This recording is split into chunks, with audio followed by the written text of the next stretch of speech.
إنه ده بيكمن في نية التنفيذ، واللي هي عبارة عن خطة أنت بتحطها لنفسك بخصوص رغبتك في القيام بممارسة عادة معينة، بتحدد فيها المدة والزمان والمكان اللي هتمارس فيها العادة الجديدة. وصيغة نية التنفيذ بتكون في شكل إنه لما يحصل الموقف س هقوم بالاستجابة ص. ومئات الدراسات بينت إن نية التنفيذ لها دور فعال في إنك تتمسك بأهدافك، لأنها بتزيد معها احتمالات التزامك بعاداتك.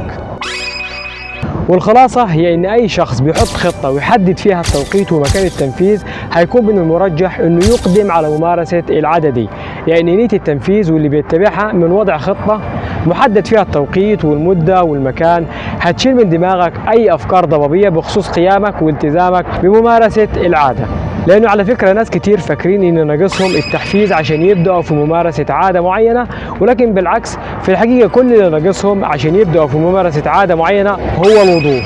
وده معناه إن الأشخاص دول مش عارفين إمتى وفين وإزاي هيبدأوا ممارسة العادة الجديدة. وعلى فكرة كمان في ناس كتير بيقضوا حياتهم كلها مستنيين الوقت المناسب عشان يبدأوا ممارسة عادة جديدة أو تغيير عادة سيئة قديمة. وعلى فكرة كمان لو حطيت الخطة استنادا لنية التنفيذ عندك، لازم انك ما تستناش انه يجيلك الالهام او انه يكون عندك شغف عشان تبدأ، ولكن كل اللي عليك انك تبدأ في تنفيذ الخطة اللي انت حاططها وحددت فيها اهدافك وخطواتك.